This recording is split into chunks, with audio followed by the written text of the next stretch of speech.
Okay, good morning everyone. Let's get started. All right, so if you recall, last class we talked about a statistical model for classification that was based on mixtures of Gaussians. But then the obvious restriction or the obvious limitation of this problem, of this model, is the fact that we're assuming Gaussian distribution. So today we're going to remove this limitation. So we're going to consider a broad class of distributions. And then this will lead to a new model that is known as logistic regression. Okay, so yeah, so that's on the menu for today to talk about logistic regression. So beyond being essentially a generalization of mixtures of Gaussians, we're going to see that it is a very simple yet powerful technique that is quite flexible and is very much used by the industry. So lots of companies are using logistic regression in all kinds of products for good reasons. We're going to see a simple use case for that. And also, this will also serve as a precursor to our discussion later on about neural networks. So we're going to see that logistic regression can be thought as essentially a simple one-layer type of neural network whenever you have a sigmoid activation function. Okay, so just as a brief recap, so last class we talked about mixtures of Gaussians. And then I'm going to draw again on the board a picture that you should all have in your mind. So whenever we talked about mixtures of Gaussians in the context of classification, the idea is that there are different classes. And each class, we're going to assume that the data is essentially centered in one location, but then due to errors in the measurements, then there's some noise that creeps in. And then when you get your data, then it's not precisely in one location, but in some region. And then here, if we assume that the noise follows a Gaussian distribution, then this region will have a nice bell shape that corresponds to a Gaussian distribution. Okay, so let's draw again the picture for mixtures of Gaussians.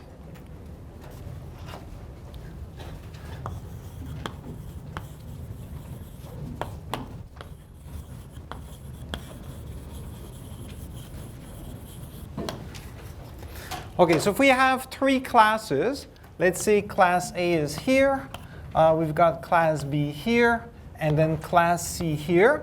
The idea is that normally we would assume that if there was no noise, then the data would be concentrated into these three specific locations.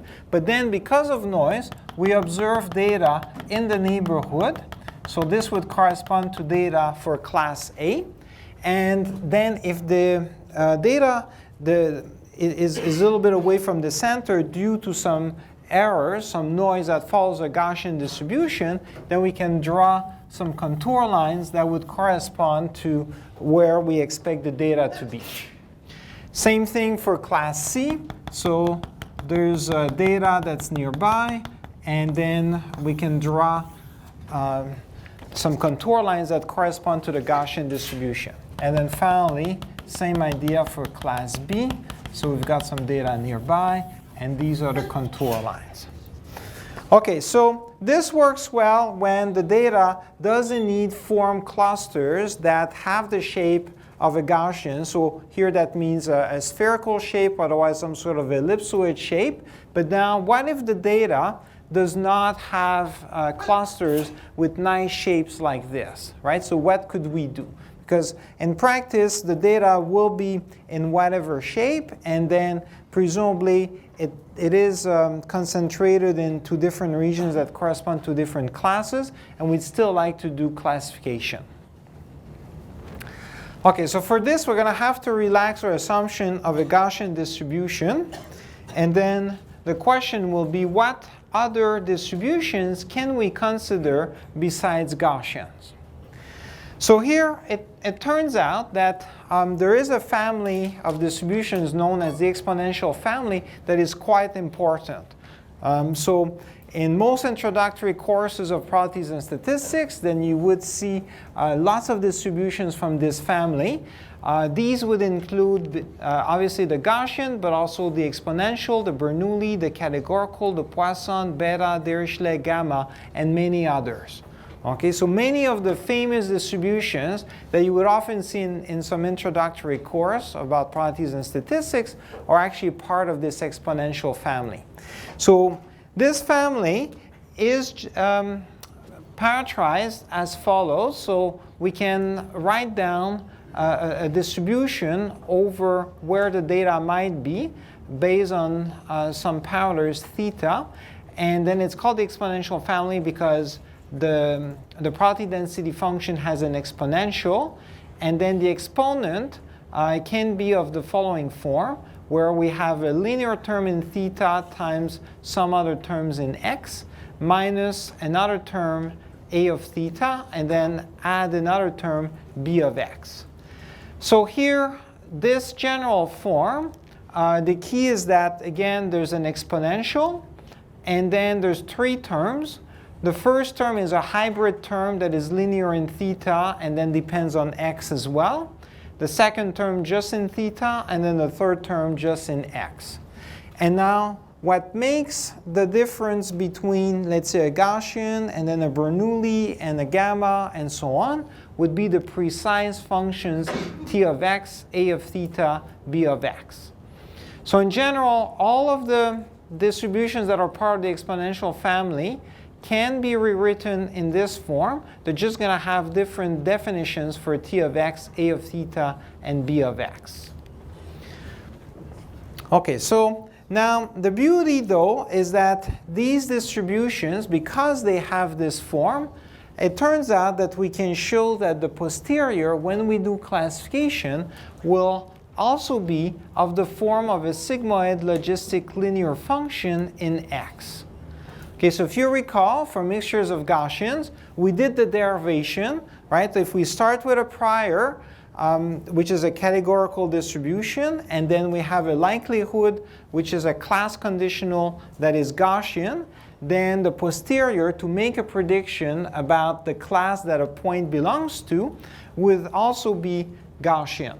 Would also be a sigmoid logistic function.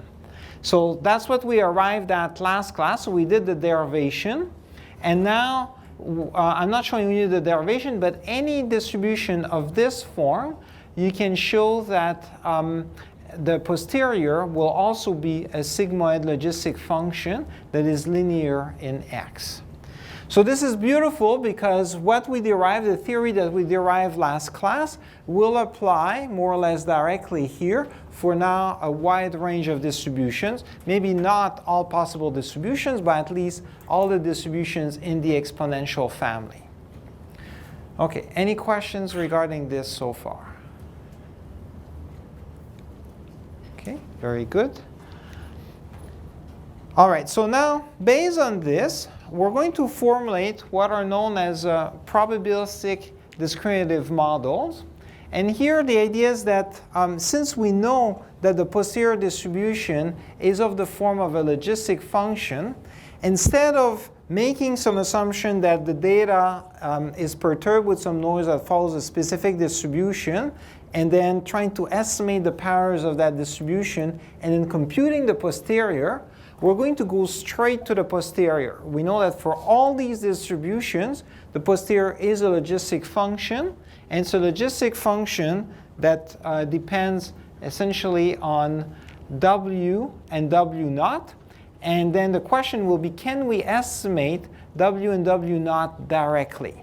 Okay, because what we did with mixtures of Gaussians is that we would fit a mixture of Gaussians by learning the mean and covariance matrix of each Gaussian, and then from that compute a posterior, which allows us to infer what W and W naught should be in terms of the mean and covariance matrix. But maybe we don't have to have so many steps. Perhaps we can go straight to estimating W and W naught, since we know that the posterior is going to have this form. So that's exactly what we're going to do.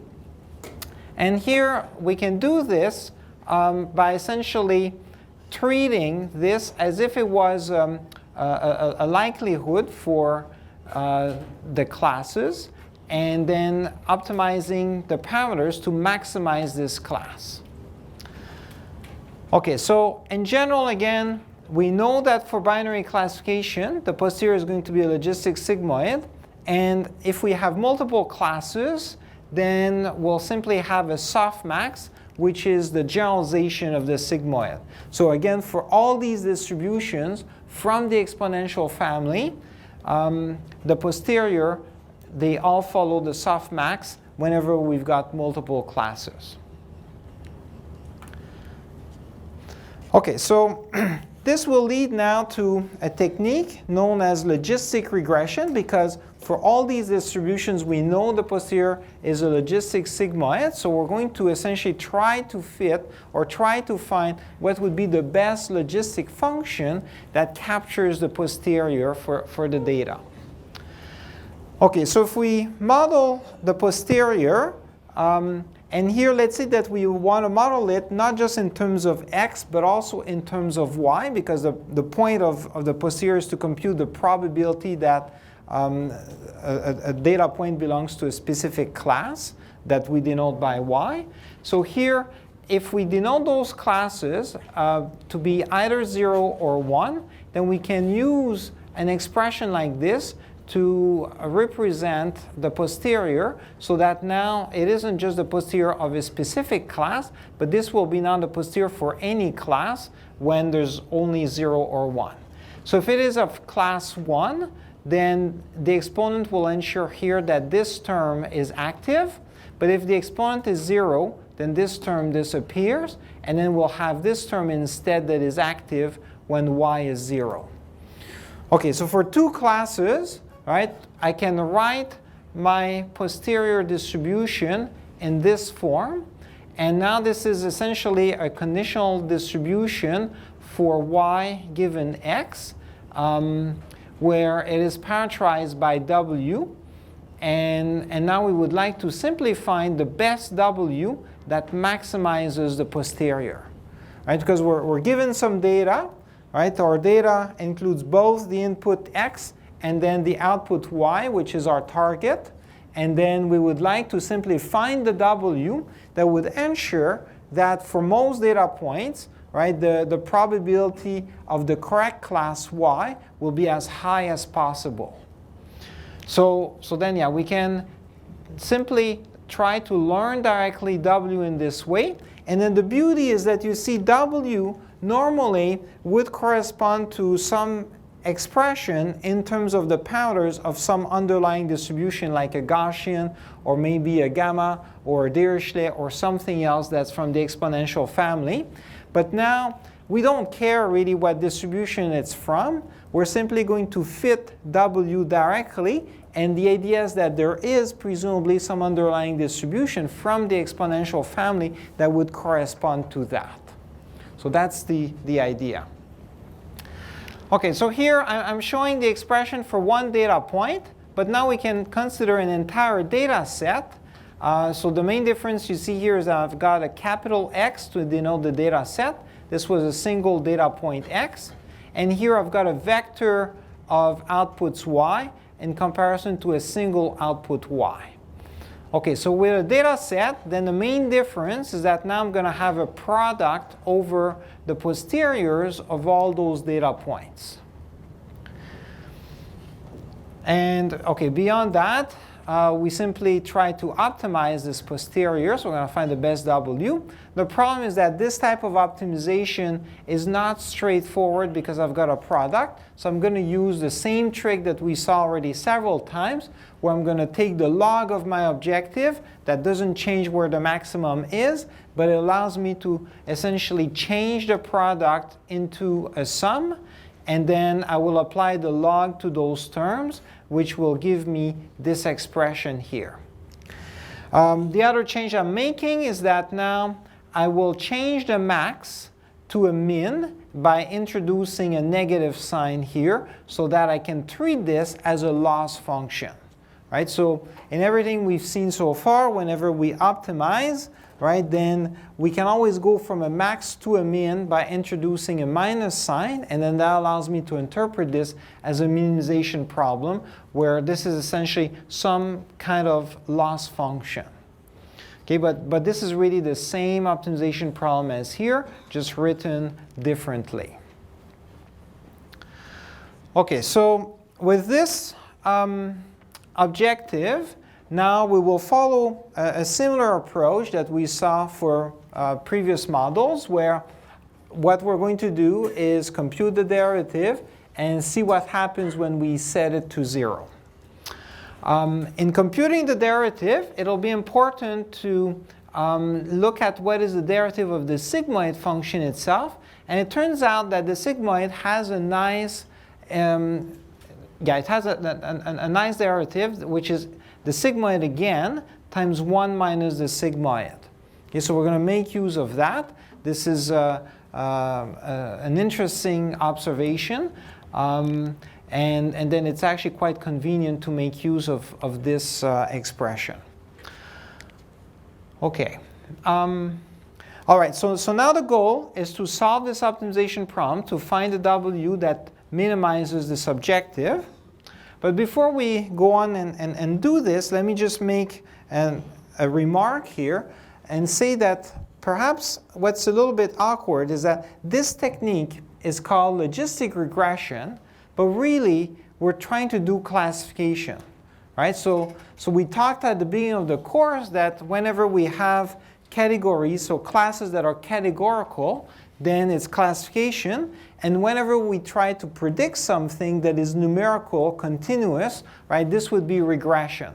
So here, how can we call this logistic regression when it's a technique applied to a classification problem? Right? So this seems to be a contradiction, but it turns out that there's a good reason for this. The idea is that we can think of what we're really doing as a form of regression, because at the end of the day, we're trying to estimate the posterior probability of the class given X. And then this posterior, being a probability, that's a number. It's a number between 0 and 1. So it's, we're making a prediction about a numerical value. So that's why, even though this is a little bit awkward, right, that we have a regression technique that is applied to a classification problem, but it makes sense because here we turned our classification problem really into a form of regression by saying that we're going to try to predict what the probabilities are for each class, and then the probabilities are themselves numbers, right? So they're continuous values. Any questions regarding this? Okay, very good. So let's continue. All right, so with that in mind, we're going to proceed with how we're going to find the best parameters W and W naught. And okay, on this slide, I've got a little derivation that is similar to what we've seen for previous models, where what we do is we take our model, right? We take our objective, we compute the derivative, and set it to 0. So here, if you take the expression that we have on this slide here, compute the derivative while using this tip, then you arrive at the following expression right here. Now this expression can be simplified. So here I'm going to cancel off some terms, cancel off some more terms, and then I arrive at this expression finally. So this expression is a little simpler, but unfortunately, if once I set the derivative to 0, what I would really like to do is to isolate W, right? So the goal is that I have an objective, and then when I set the derivative to 0, I should be able to isolate my variable and then figure out what is the expression in closed form for this variable. But if you look at this expression, right, even though it's a short expression, W is inside the sigmoid, which is itself inside a summation. So getting W out of the sigmoid and out of the summation is not easy. And in fact, to this day, we don't have a way of doing this in closed form. So here, this is an example of an optimization problem where we're going to have to resort to an iterative method. Right? So the previous types of optimization that we did, there was always a way to set the derivative to 0 and then isolate the variables. Often that led to a system of linear equations. But here we really have a nonlinear equation because sigmoid is a nonlinear function. Right? So if it wasn't for the sigmoid, then this would be just fine. We could isolate W, but the sigmoid prevents us from isolating W. Okay, so let me draw a curve to illustrate what the objective looks like, and then we're going to discuss some iterative methods for dealing with this.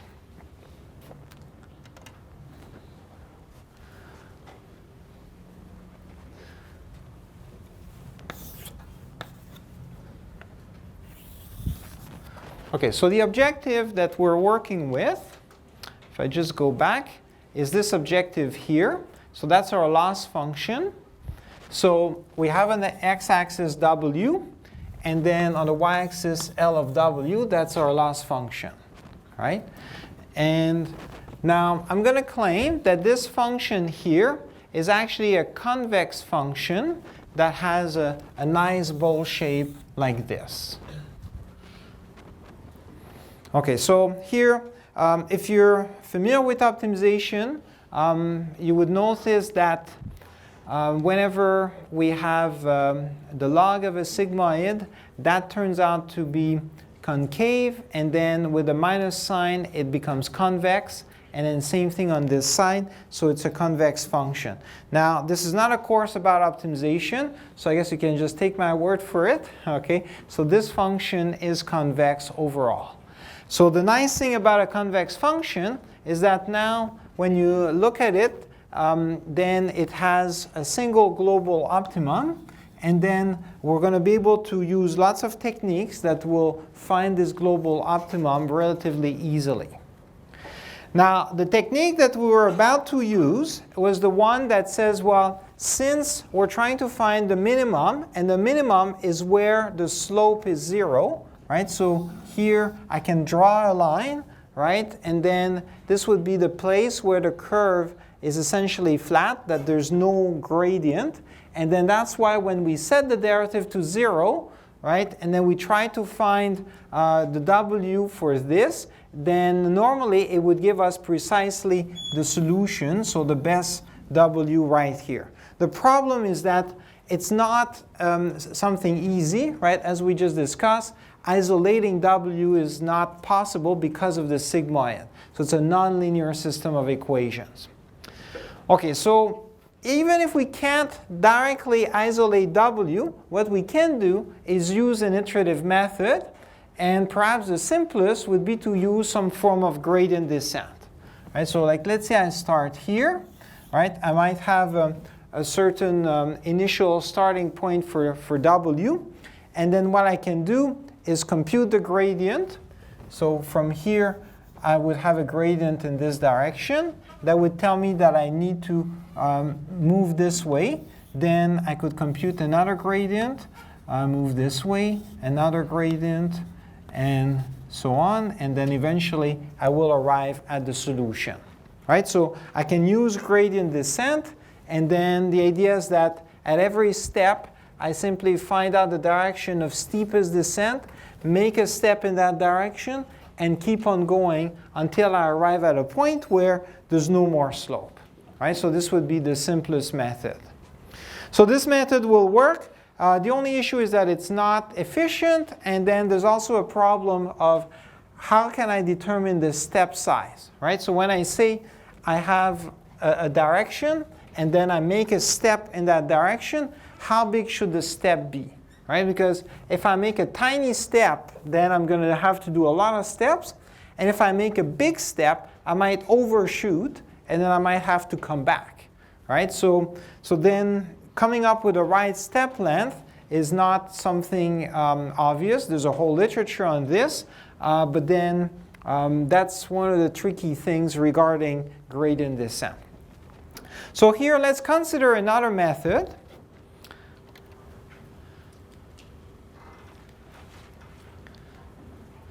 And this other method is known as Newton's method. So this is another popular and common method for doing optimization whenever we've got a convex objective. And this method is going to be much faster than gradient descent in the sense that it's going to take much fewer steps and also does not require us to come up with a step length. So every step, we're going to see in a moment that we can automatically find out where should be our next point without having to worry about the step length. Okay, the way this method works is that you start with an initial guess for W, and then you subtract from W the inverse of the Hessian, this is the Hessian here, times the gradient of our loss function. Okay, so the way to think of Newton's method is that it is really doing what is known as iterated reweighted least square. Okay, so I'll explain that by drawing a graph.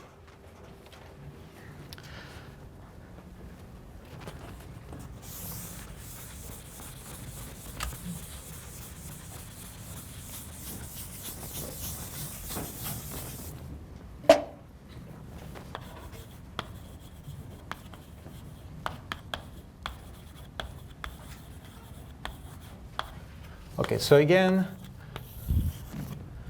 we've got our loss function in terms of W, and then the same bowl shape as over here. Here, what I drew as an example is really gradient descent.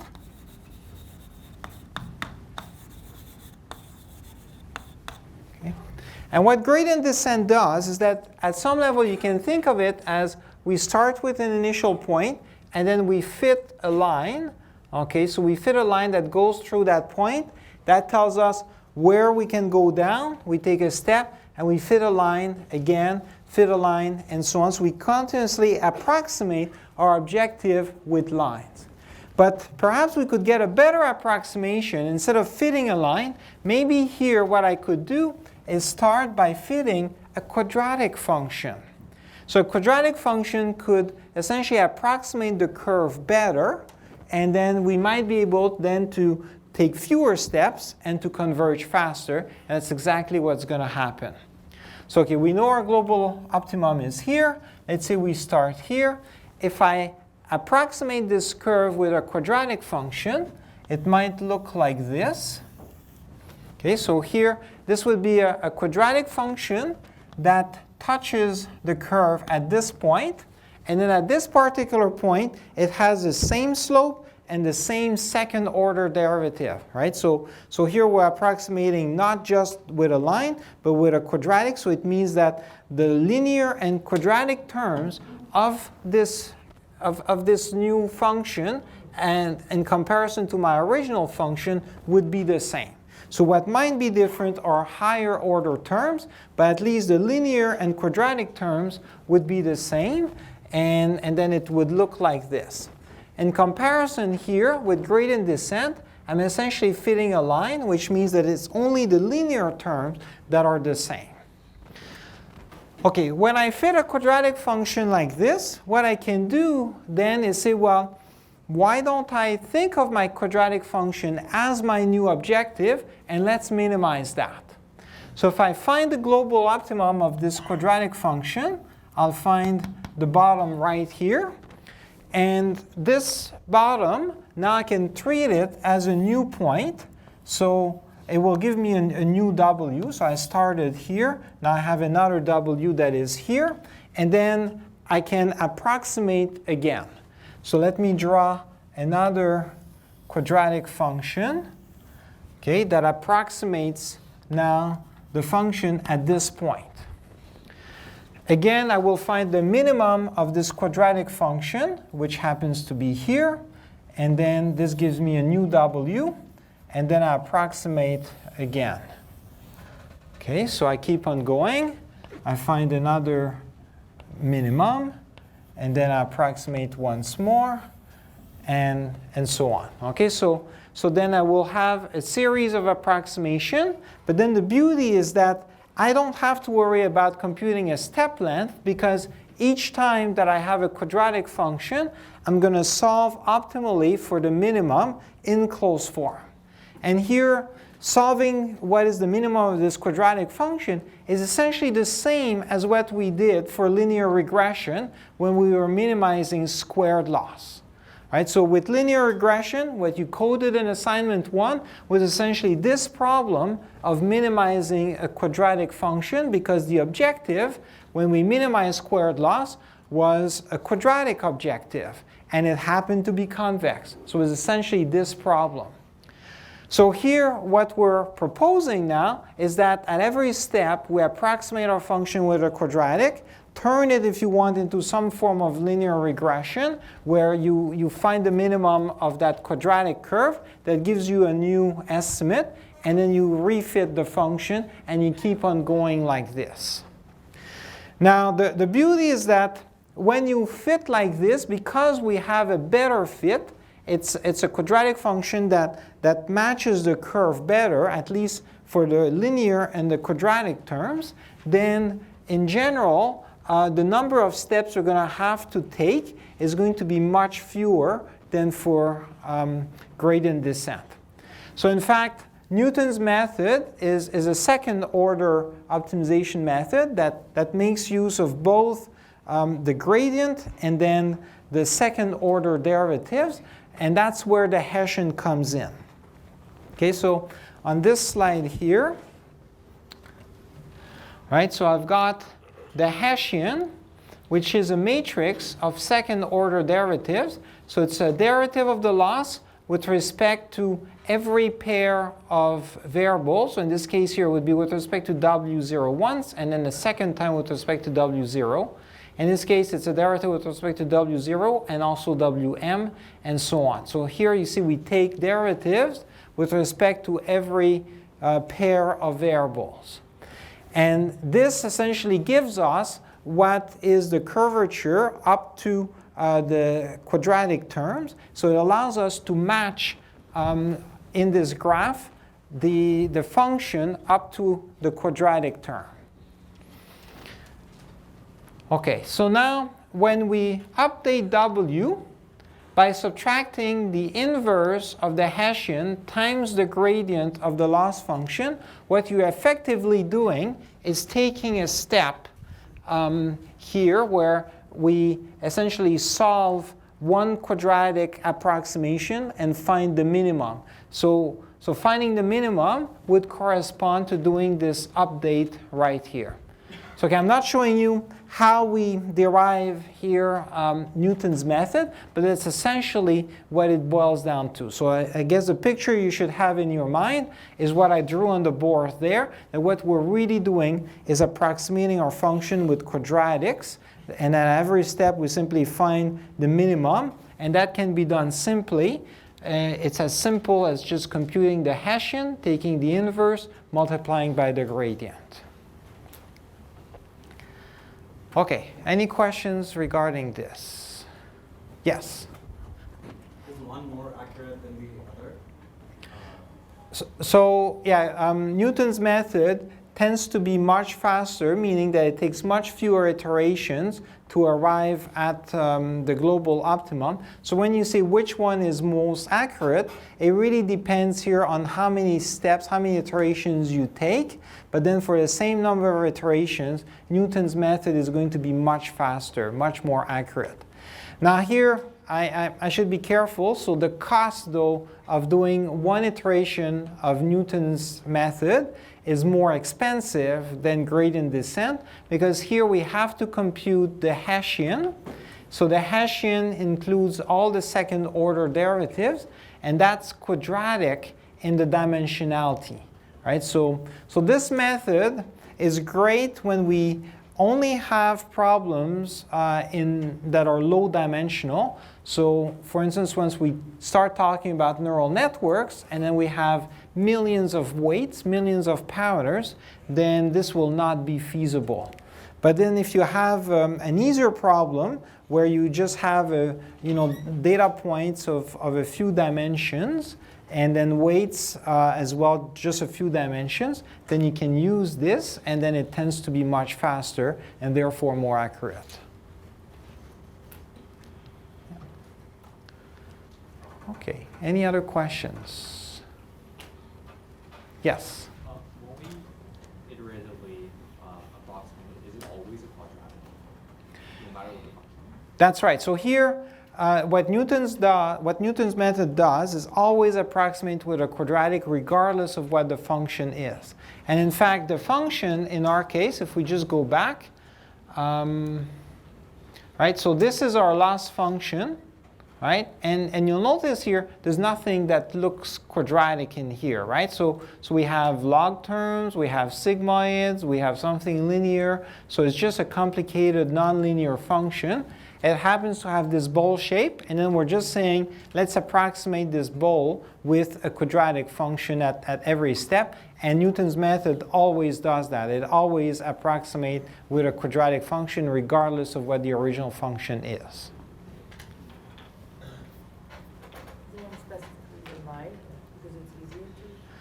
Yeah, so I guess, the question is, are there any specific reason why we would approximate to a quadratic? So here you see, we're looking for a way of making steps that are, let's say, as effective as possible and at the same time as cheap as possible. And here, the way to think about this is that instead of approximating with a line, we're approximating with a quadratic, so it's a better fit, therefore allows us to make better steps, but it's still not too expensive. It is more expensive than gradient descent because we have to compute the Hessian, but it's still something doable. And I guess we could ask, well, could we fit maybe something up to, let's say, cubic terms? And I'm sure we could come up with such a technique, but then at that point it becomes too expensive, and it might not be obvious how to find the minimum as well. Okay, so with Newton's method, approximating with a quadratic, we know how to find the minimum very easily. So that's what we had on one of the slides, so the iteration is simple. Yeah. Yes? Can I say for non-convex we use Newton's method, always start with the minimum? Good question. Yeah, so here, what if we use Newton's method for a non-convex objective, right? So if you do that, then at that point, Newton's method is not guaranteed to find the global optimum, and then will generally converge towards a local optimum. So okay, in this case, for logistic regression, the function is convex. There's a single global optimum. And then Newton's method can start anywhere. So you can initialize your weights randomly, right? So it doesn't matter what you start with. If you do enough steps of Newton's method, you converge to the global optimum. And that's because we've got this nice bowl shape, right? But if it's non-convex, then we might have essentially a shape where there's a local optimum, and then a hill, and then goes down again for a global optimum, and Newton's method might get stuck into the local optimum. But that's not just Newton's method, gradient descent as well, and most techniques would get stuck.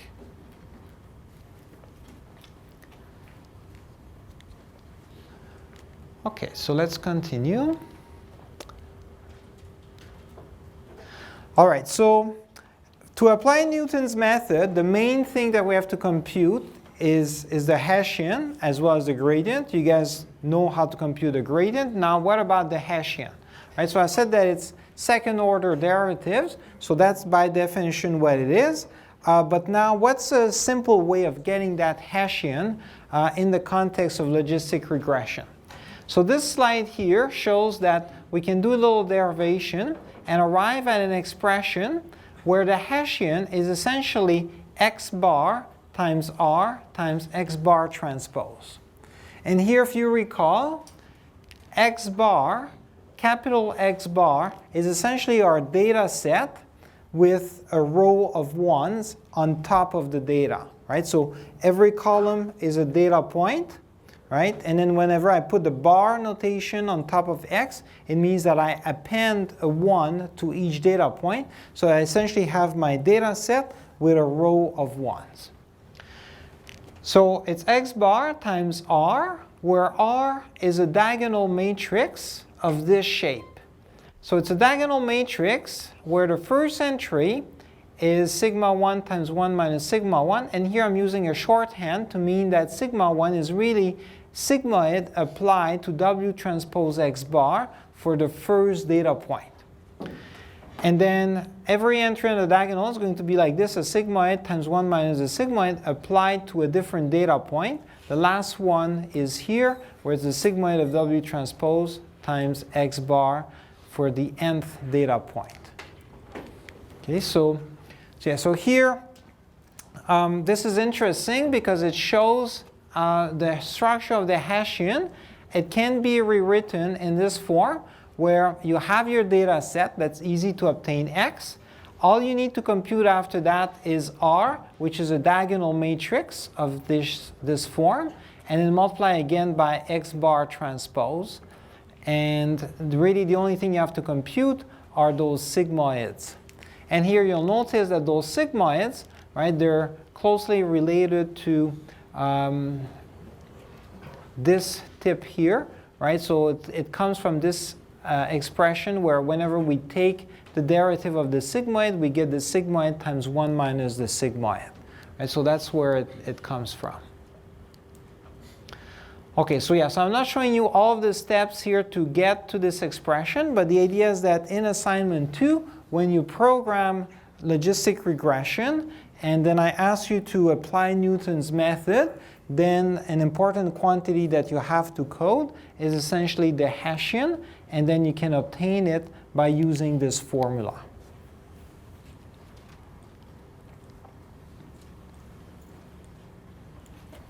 Yes? The question about are all the other values 0? That's right. So all the other values are 0 here. So perhaps I should have made it explicit. This is a diagonal matrix, so it means we only have non-zero values on the diagonal, and then everything else is 0. Yeah? This means that our Hessian is constant in each step. It doesn't differ. Our Hessian is not constant in every step. It will differ because, you see, when you compute the sigmoid of W transpose X bar, here we've got W, right? So this would be the W of the current step. So it will change as a result. And I think there was one other question. Okay, maybe no questions, so let's continue. Okay, so I've derived logistic regression, and okay, this was a little bit of mathematics. I know a lot of you have been concerned that in this course maybe there's too much math.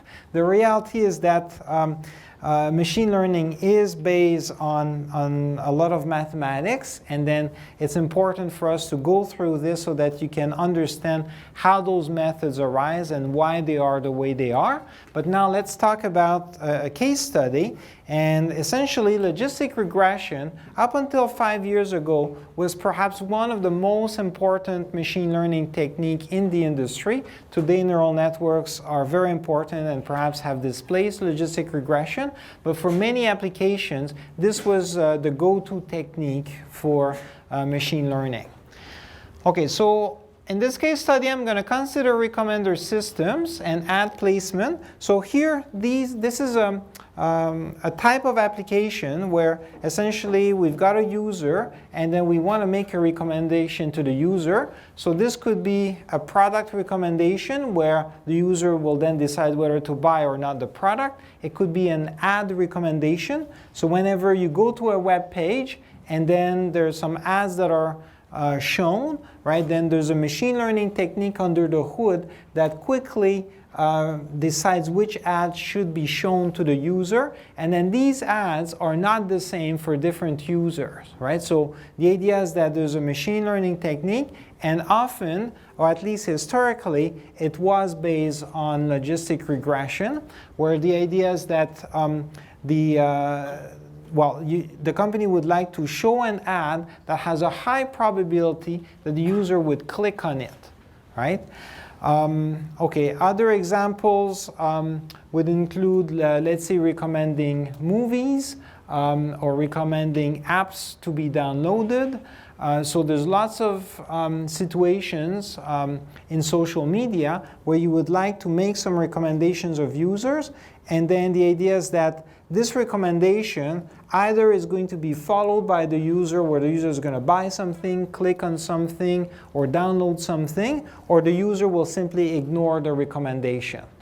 And here we can think of this as a classification problem, because the recommendation will either be followed by the user or will not be followed by the user, right? So two classes, follow or not follow. And now we would like to simply maximize that probability, right? So we would like to make a recommendation that the user is most likely to find interesting, and therefore will buy the product, will click on the ad, or will download an app. Okay, so we can formulate this as a form of logistic regression.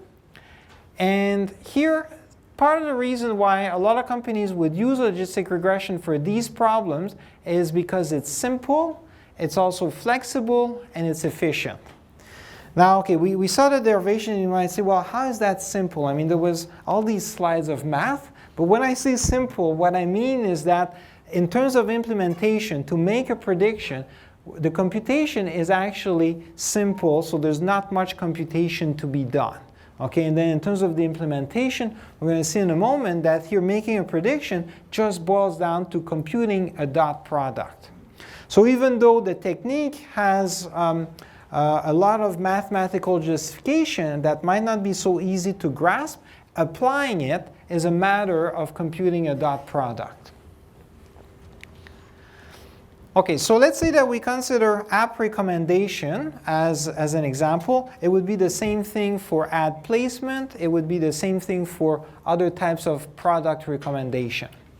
So here, if we're making a recommendation for an app to be downloaded, this might be, let's say, the Google Play Store or the Apple Store, right? So very often you'll see that there's some recommendations that are made. And how are they doing this, right? So what they're going to do is to take into account lots of features about yourself, about your phone, about anything that they think might matter, and then make a prediction based on those features.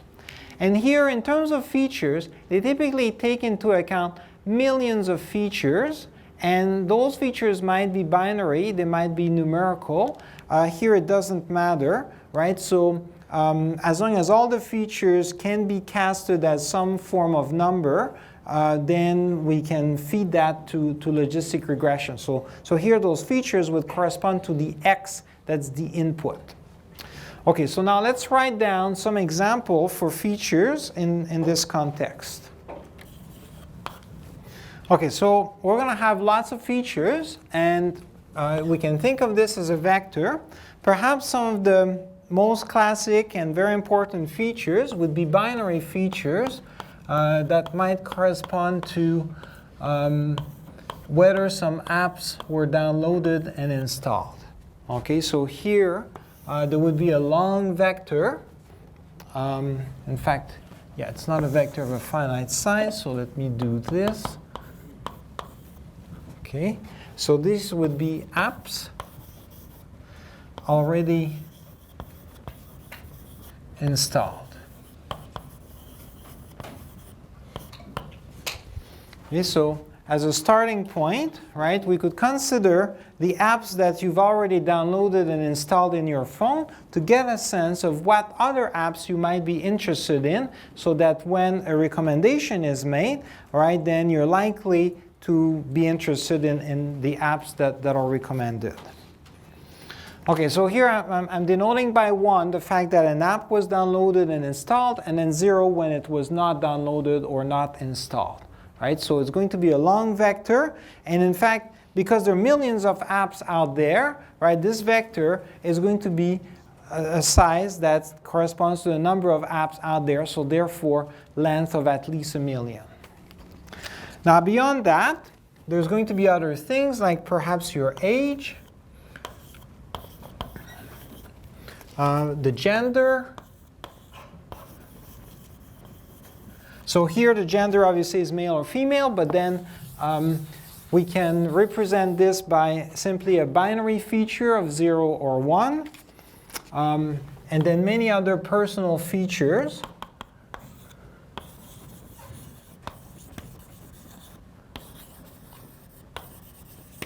So this could include the location, and then depending on what the company or the smartphone knows about you, right, then any other relevant information could be taken into account. So the idea is that we have a long vector like this. These are just examples of some features, but then there's many more features that would be taken into account. And all of this corresponds to x. Right? So this is x. And here I wrote it as a row vector, so it's x transpose.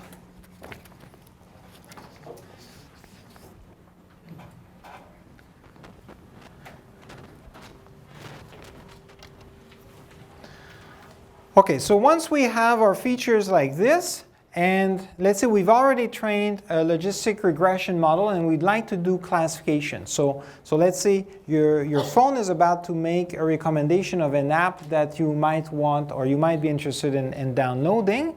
So now in terms of choosing this app, right, then we'd like to know with what probability the user is likely to download and install the app.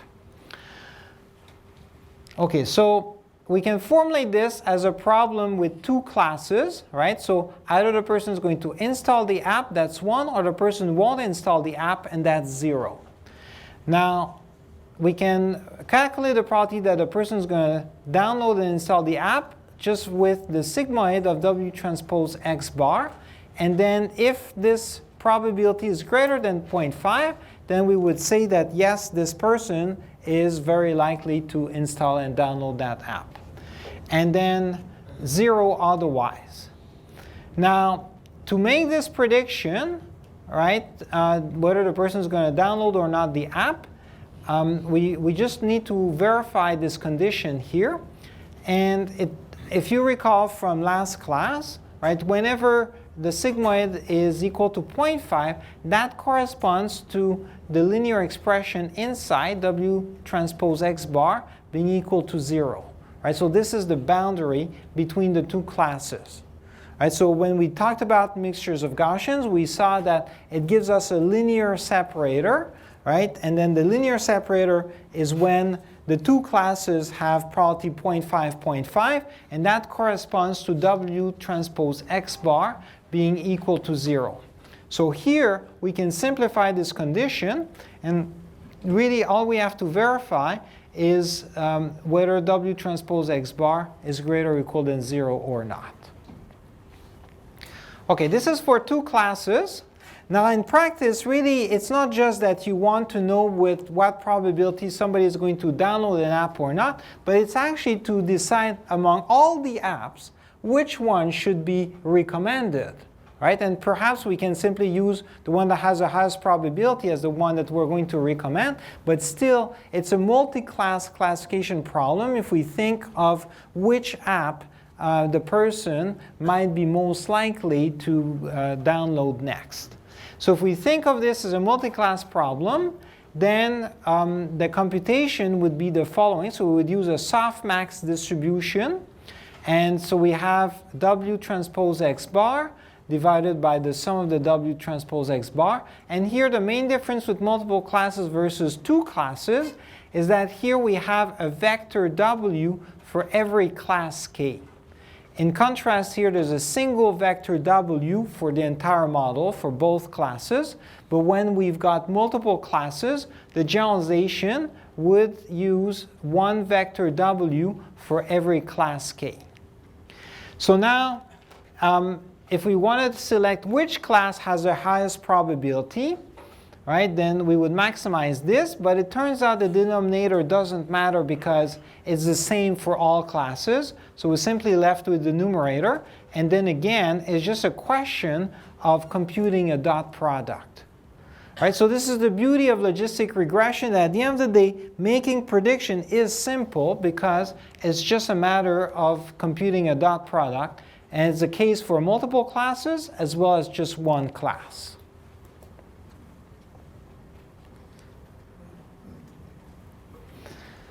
Okay, so it's simple, but we can show even more that we can make this very efficient by exploiting sparsity and also parallelizing some of the computation.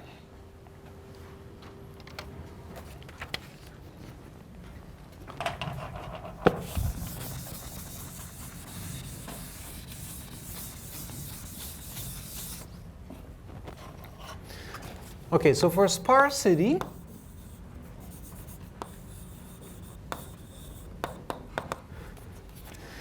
the idea is that whenever we compute a dot product, we only need to multiply the non-zero entries and we can ignore all the zero entries.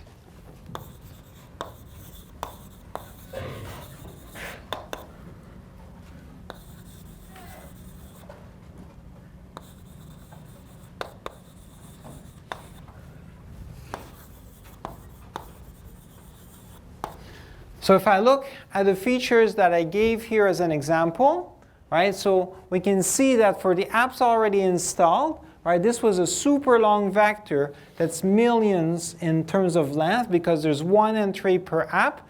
But how many apps does anybody have on their phone?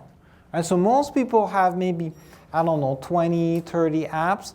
If you have a lot of apps, maybe you've reached 100, right? But by far, most of the apps out there, you've never installed them, right? So that means this vector is very sparse because most of the entries are 0. So here, when we compute a dot product, right, we can ignore all of those zeros, and then we're going to multiply only the non-zero entries. So even if this vector is very long, it's not a big deal, right? So this can be very fast. Now we can also parallelize the computation.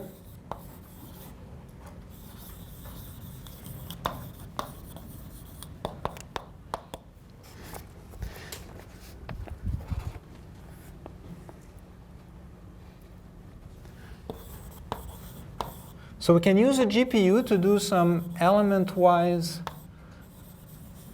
products.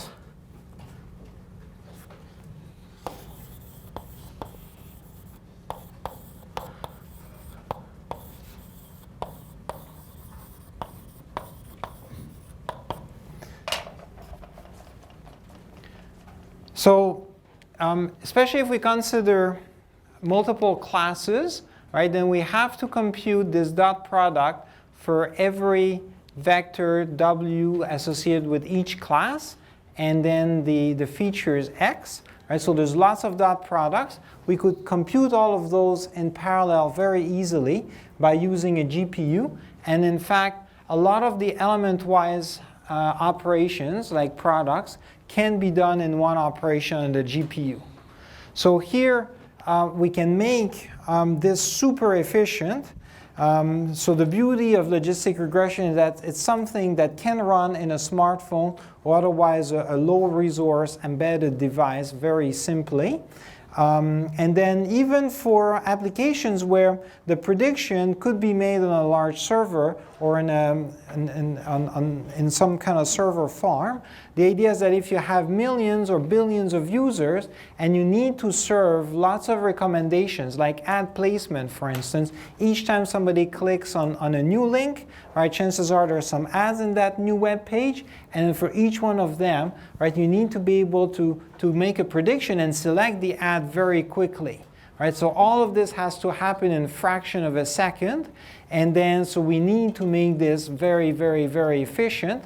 And then so logistic regression is a good technique for that, because then first it's just a dot product. We can simplify this dot product by exploiting sparsity, and then we can parallelize a lot of those dot products. Right, so that's part of the reason. The other aspect is that when you start by using logistic regression, and let's say that you take into account some features, and then you launch your product, and now, or you launch your recommender system, and now you'd like to expand the type of features that you're using, it's actually fairly easy. All it means is that now you're going to have a vector that is just larger than before, right? But then you know, the cost of expanding is not really an important cost. It just means you're going to have to scale a little bit more, but at least you don't have to redesign everything from scratch. Right? So it's a nice technique in that sense to design scalable recommender systems. Yes? In case we extend the feature vector, we don't need to retrain the views. Yeah, so if we change the feature vector, yes, in theory we need to retrain W. Another way to think about it is that you could say, well, the original W, it was as if there were 0 weights for those new features. Right? So if you want to, you could still use the old W, but then that would mean that you're ignoring those new features. So it's still possible, but yes, in general, you would have to retrain W.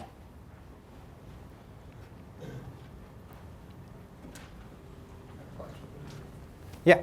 How do you do Newton's method when you have to compute the Hessian, which is square the number of features when there's millions of features? Good point. Okay, so yeah, so the method that I explained is not scalable. So Newton's method is not scalable if we have really millions of features, because then the Hessian is going to be millions squared. Right? So this is, I guess, yeah, I wanted to cover this method so that you know of another method beyond just gradient descent. So it's by far one of the most popular technique that is among the second order techniques. These techniques typically are not very scalable, but on the other hand, they tend to be very fast if you're in low dimensional spaces. Yeah, so in practice then people end up using approximation, or what they would call quasi second order methods.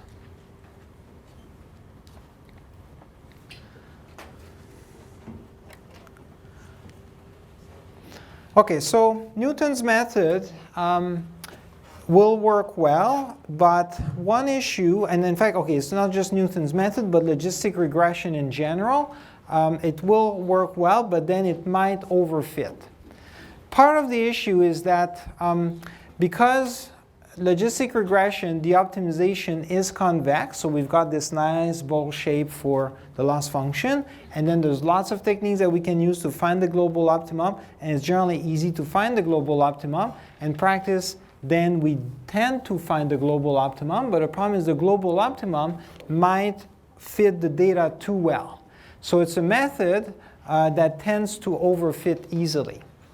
Now, when we have overfitting with logistic regression, what happens is that we at some point have some data where there is a class that is known to be the correct class, and if we want to fit this data very well, then it means that we're going to try to make the probability of the class close to 1, or arbitrarily close to 1.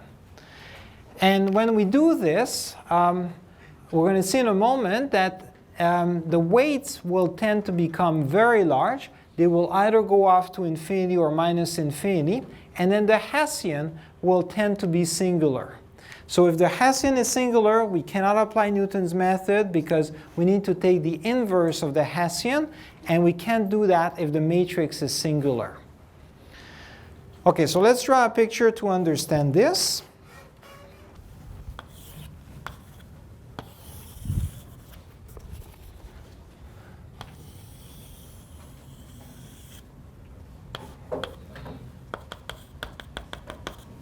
Okay, so I've got here a sigmoid. So W transpose X as the input, and this is here the sigmoid of W transpose X. Okay.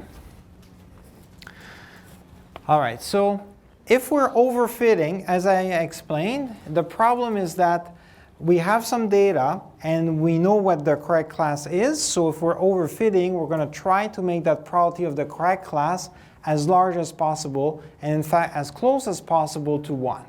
So now if we are trying to make a probability close to 1, what happens is that the sigmoid function is a function that goes from 0 to 1 and never actually reaches 1, so it's asymptotically 1. Right? So now if we want to get as close as possible to 1, then what it means is that we're going to have to go as far as possible along this axis, and it means that W transpose X bar will be arbitrarily large.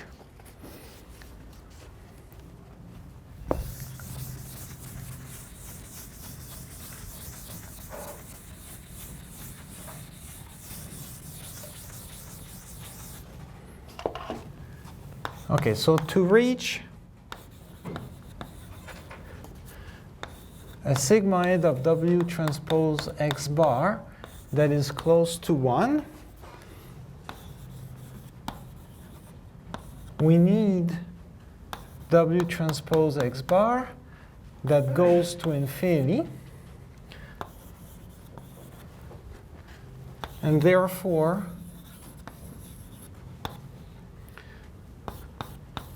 the magnitude of W, so the norm of W, will also go off to infinity. Okay, so again, to reach a probability of 1, we need to go as far as possible along this axis, so that means W transpose X bar goes to infinity. Now, X correspond to our features.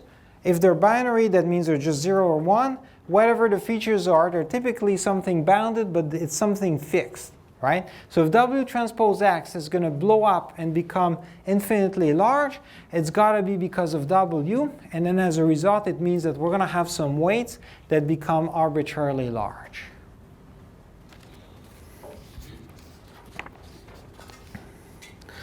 Okay, so this is for W. Now, what about the Hessian? Right? So the Hessian, if you recall, is X bar R X bar transpose, and here R is a matrix where we've got sigmoid times 1 minus the sigmoid.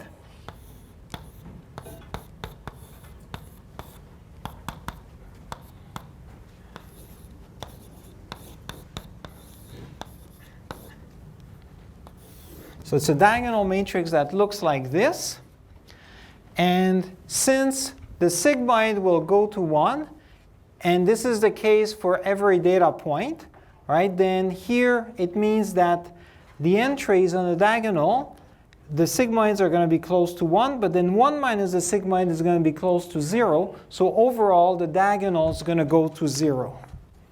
So here, this will tend to 0. Okay, and as a result, H will tend to 0 as well. Okay, so that's how we end up with a singular Hessian. And then computing the inverse of the Hessian will not be possible numerically. We're going to have problems, and then we won't be able to apply Newton's method. So this is interesting because, in fact, you can almost, well, you can use this as a way of diagnosing whether or not you're overfitting. When that happens, then perhaps it's time to do something to prevent that. Now, does anybody have any ideas of what we could do to prevent overfitting in this context?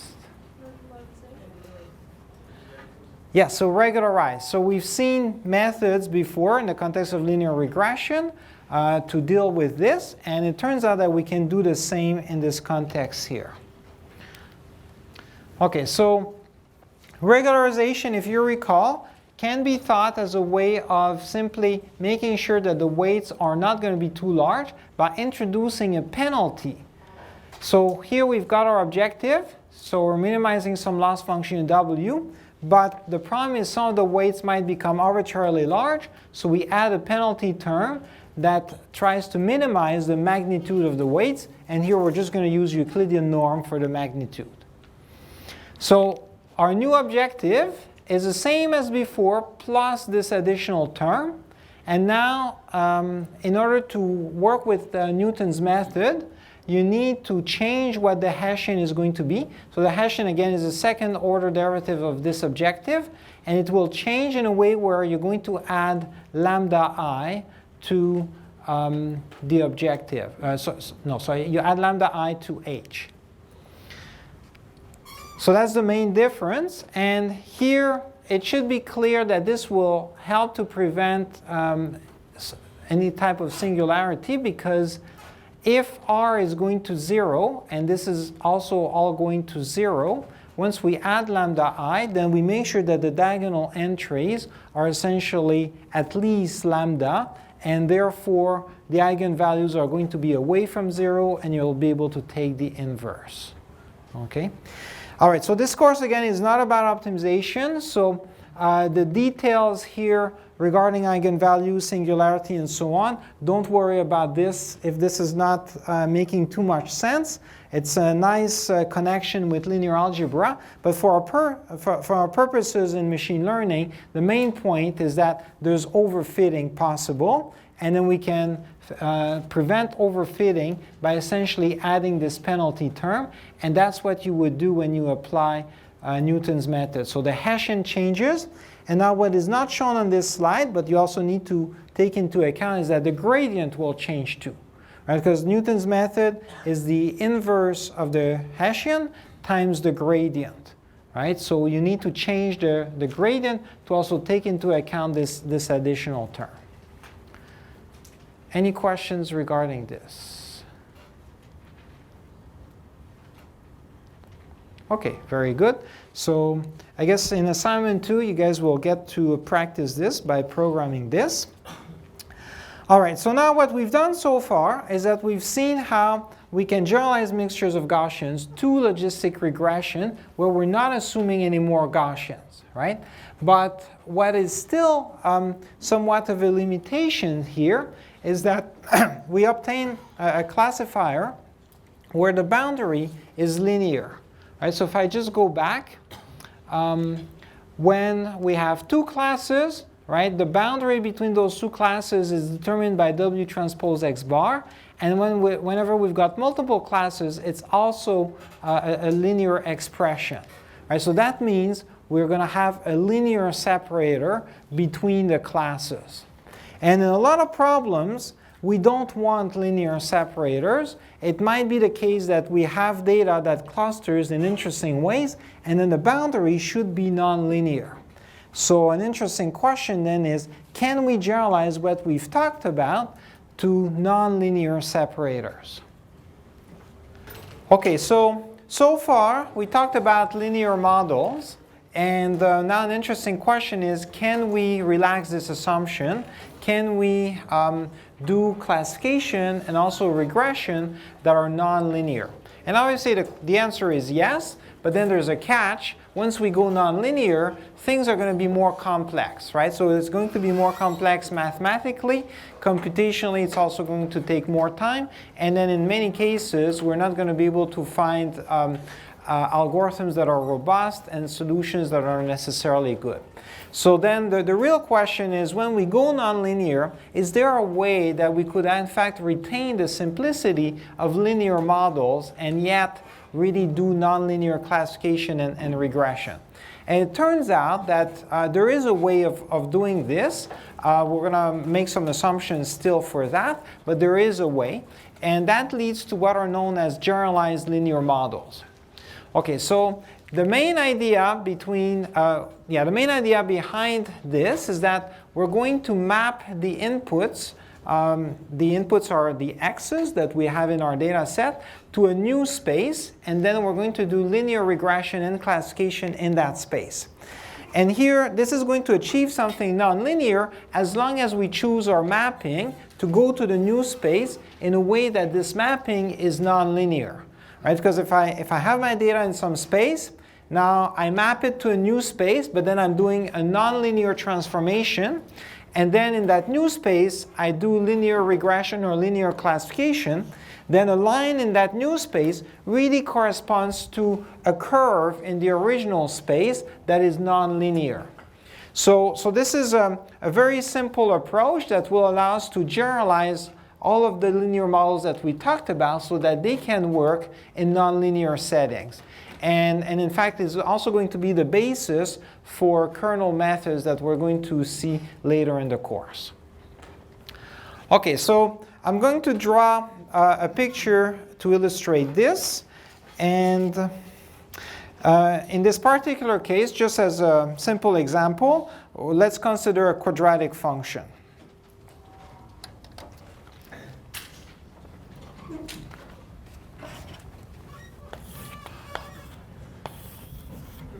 Okay, so let's say that I've got some data that is roughly in this location.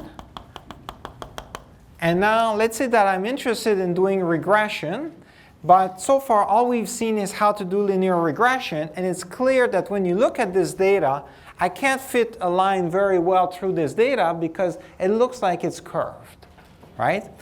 And now, so let's say that the true underlying function, so we've got x here, f of x here. So the true underlying function perhaps is this nice curve that corresponds, let's say, to a quadratic function.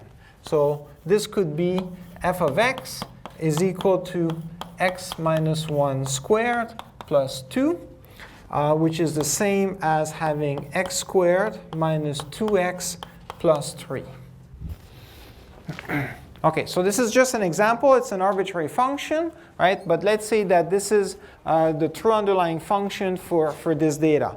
And now the question is, how can we approximate this function by doing some form of nonlinear regression?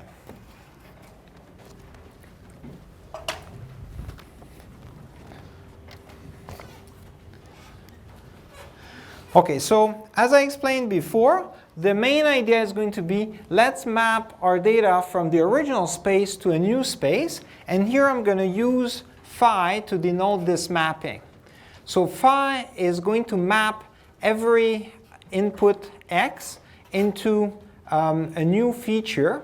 So for instance, the function, and then the example that I drew on the board here, x is just a scalar. But let's say that I map this scalar x to 3 values. So I'm going to have a first mapping, phi 0, that gives me 1 regardless of what x is. Another mapping, phi 1, that essentially keeps x the same. And then a third mapping, phi 2, that essentially squares x. So this is a transformation. I'm taking my input. In this case, it's a scalar x. Right? And then I'm just mapping it into a 3-dimensional space that has 1, x, and x squared. So this might feel a little bit weird because, and very often in data science, what we want to do is the opposite. We have, let's say, a large input space, and then we're looking to extract just a few features, and we're trying to do some form of compression and get into a low-dimensional space. But here we're actually doing the opposite, and we'll see that it's a good thing. So we're starting from something that is 1-dimensional, and then in this example, we're going to a 3-dimensional space. Generally speaking, for what I'm explaining here, we're going to start with some input space, and then when we want to essentially do some form of nonlinear regression or classification into a new space, then we'll want to come up with some mapping that will get us into a larger space where by having more dimensions, we'll be able to capture some of the nonlinearities. Okay, so this mapping, we're going to say that in general, it denotes a basis function. So every phi I is going to be a different function that corresponds to a different basis function. And the idea is that I can feed it with any input x, and then it gives me a new feature. And the intuition is that in many problems, right, the features are not something that's necessarily hard-coded or something that everyone would agree to. So depending on how a problem is formulated and depending on what type of instruments you have to measure the inputs in your data, you might come up with certain features, but then someone else might just encode this data using different features. And here, if the encoding is something we can play with, well, why don't we define a mapping that will essentially allow us to go from whatever original space to a new space, make it nonlinear, and therefore implicitly when we do linear classification or regression in a new space, we're effectively doing nonlinear classification and regression in the original space. Okay, so now in the new space, you see now phi 0, phi 1, and phi 2 of x are essentially the inputs. And now we're going to be looking for coefficients, w0, w1, and w2, such that then we can find the best function in that hypothesis space. So you see, here, we're just looking for weights, right? This is a linear expression in the phi's, right? So we're really just doing linear classification or regression, and everything is nice.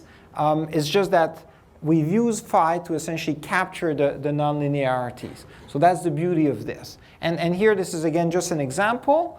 But, OK, to be concrete, you see in that new space, you see the function we're going to be looking for is linear. So what it means is that I could draw a corresponding figure here, where now I'm going to have more dimensions. So let's say that I have here the dimension for phi 1 of x, and here phi 2 of x, and here f of x. Okay, so here it's curved, right? Now I'm going to have something linear, and okay, so it's just going to correspond to some sort of plane or hyperplane that is linear with respect to, so I guess f of x is going to be linear with respect to phi 1 and phi 2. Here I've dropped phi 0 simply because I can draw something in 3D, but I can't draw anything in 4D. Okay, so normally there's also phi 0. In this particular case, phi 0 is always 1, so I can just drop it. It's really just going to move my hyperplane, but it still shows up as a hyperplane. Okay, so that's the idea. Any questions regarding this? Yeah. When we receive a data, we don't have any idea about its underlying function. So how can we do that? Very good question. Yeah, so here, for this to work, the assumption is that we need to be able to come up with basis functions, essentially the mapping. And now, I mean, this was easy because I knew the function was quadratic, so I just picked a mapping that essentially captures any quadratic function, so 1x, x squared, and everything is good, right? But if I don't know whether the function is quadratic, then what should be my basis functions, right? So this is an important question.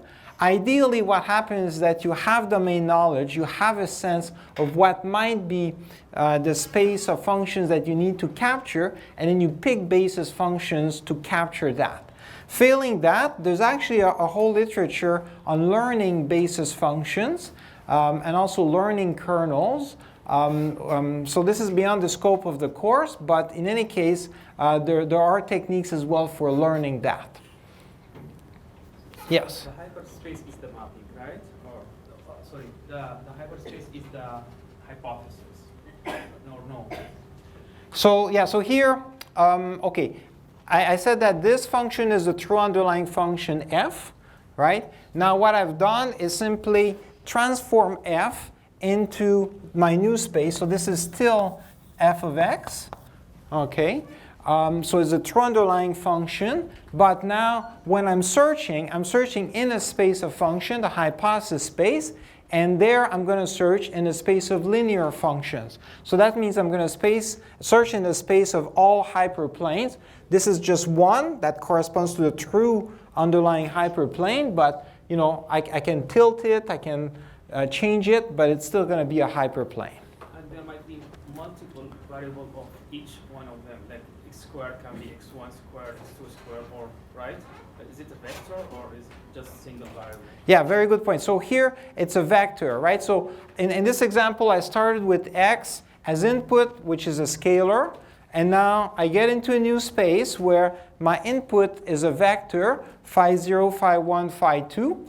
And generally speaking, I'm going to go into a higher dimensional space, so it's definitely going to be a vector. Excuse me? Yeah. So now learning means that we are going to find the normal of this hyperplane, right? That's right. So yeah, a hyperplane is defined by essentially the vector that's perpendicular. So we can think of the weights as essentially defining the vector that's normal to the hyperplane. Yes. Why are the sides or straight lines instead of curves? So why are the size? Are straight lines instead of curves? Okay, so here, yeah, the whole point is that you see, I can take any quadratic function, rewrite it in a way where I've got ax squared plus bx plus c, right? So a, b, and c happens to be 1, minus 2, and 3 here. And now I can treat x squared, x, and 1 as essentially just basis functions, where now in the new space, f is really, so I wrote here f of x, but really we can think of it as f of phi of x, right? And now you see if I feed in phi of x, which corresponds really, so here phi of x is like a vector, 1x x squared, right? Then if I feed this in, right, then I just need to find coefficients, so it's really linear in phi of x.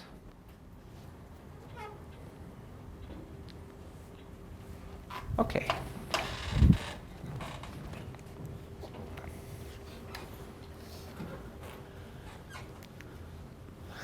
Okay, so now coming back to the question of basis functions. So we just saw a little example. The type of basis function in our example were essentially what are known as polynomial basis functions, because I can take a scalar x and then I can look at every single power of x, and then if I have essentially all the powers up to a certain degree, then I will be able to span polynomial functions. So then these are known as polynomial basis functions. Now I don't have to limit myself to this, right? So I can consider all kinds of other functions. So here, in general, they just have to be nonlinear.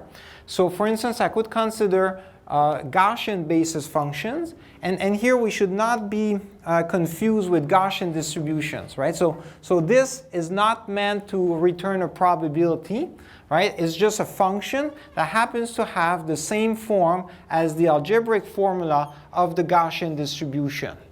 So it's e to the minus x minus mu j squared divided by 2s squared. So you can see that it's the same form as the Gaussian distribution, but it's meant just to be something nonlinear, right? And then the Gaussian distribution, right, has a shape that is like a bell shape, right? So it's a nonlinear function, and then we could use it as a basis function, right? So it will allow us to map some input to some outputs in this form. Another type of function that we've talked about is the sigmoid function. And then again, so far we talked about it in the context of statistical model where the sigmoid arises as the posterior distribution. But in this case, it's not a distribution. We can just use it as a function that is nonlinear. And then it's just a sigmoid applied to x minus mu j divided by s. And then this is another type of basis function that we can consider that is nonlinear. Now, these are just examples. There's also Fourier basis functions, wavelets, and many others. And in general, you can consider any type of nonlinear function that you think might be appropriate. That's fine. Yeah. If we're going to be using either Gaussian or sigmoid, do we have to use our domain knowledge to identify the mean and standard deviation, or like to guess? Okay, yeah, good point. So here, for Gaussian basis functions, there are two parameters, the mean and now here the standard deviation, although because this is not a distribution, it's not really the standard deviation, it's just the width of the function. So in the case of a Gaussian basis function, it's really a bump, right, that corresponds to a bell shape, right? And now we can think of mu as essentially indicating where this bump is going to be along the x-axis, and then sigma is going to tell us the width of that bump. So these are two parameters, and now we can in fact generate lots of Gaussian basis functions just by changing what mu and s are. And then we can also devise some learning techniques to fit what might be the best choice for mu and s.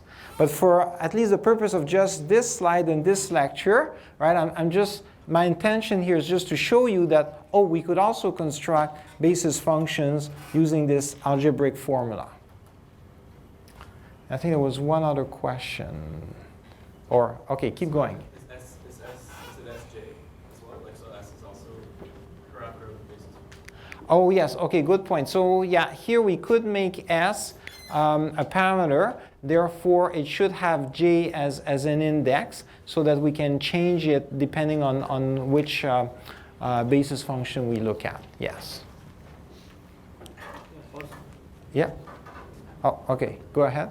Yeah, just a comment, like also like the trigonometric function, like sine, cosine, also come here. Absolutely, yeah. So sine, cosine are common ones that can be used here. Yeah, so we could come up with a really long list. Okay. All right, so with that in place, now we're ready to revisit all of the linear models that we discussed and generalize them so that we can implicitly do nonlinear regression and nonlinear classification. So if we go back to linear regression, right, the way we formulated linear regression, or at least one way we formulated it, was as an optimization problem where we minimize squared loss with some regularization term. And now we can change that simply by replacing x with phi of x. Right? So x is the input into our original space. Phi of x is now the input into the new space. And then everything else is going to work the same way. So in terms of running an algorithm, right, or deriving all of the math, everything is the same as before. All I'm doing is changing x by phi of x. And then for classification, we saw, for instance, how we can do regression, logistic regression for classification using this expression. And now we replace x again by phi of x in both locations. And now we obtain, I guess, a separator that is not necessarily linear. I mean, it is linear in the new space, but in the original space, it's nonlinear depending on what type of basis functions we use. Any other questions regarding this material? Yes? What's the output of phi when it's applied on a vector? Okay, so when phi is applied to a vector, it's also going to be a vector. So I guess, yeah, in the example that I did on the board, phi was applied to x, where x happened to be just a scalar. But generally speaking, we will have many dimensions for our inputs, right? The original space will be defined by a vector, so x is going to be a vector. So that's okay. When we apply phi to a vector x, we also get another vector, just with different features as output. I see. So, for example, the phi can be transforming the first element of x into x squared and the second element into, for example, the sigmoid or something. Exactly, yeah. So here, phi can be applied to different parts of the original input x. So it's possible that the first basis function really just applies to the first entry of x, and the second basis function could just apply to the second entry of x, and so on. Yeah? And you decide which basis function to use based on that dimension's relationship with y, like with that mass. And so like if a particular dimension is linear to our output, then we pick the linear one. If it looks quadratic, pick the quadratic one. Yeah, so ideally we choose the phi's, the basis functions, in a way that will give us a space of functions that should capture what we think is the true underlying function. So for instance, if we think that the true underlying function is some polynomial function of a certain degree, then we can use polynomial basis functions up to that degree. But now if we don't think that polynomials are going to be good enough, because maybe it's something that depends more on some exponential, then perhaps a set of Gaussian basis functions would be better. Yeah? We have to look at each dimension of x. Like each x is a vector, so each part of x independently. Oh, no. So yeah, when we apply phi, it doesn't have to be applied to each dimension of x separately. It can be so, but it doesn't have to be like that. So generally speaking, phi takes as input the entire vector x, and then might use all of the entries in x to produce the first output, the first dimension into our new space. And then same thing for the second dimension, and so on. Yeah. Okay. Very good. So this concludes the slides for this lecture. And now let's move on to the next topic.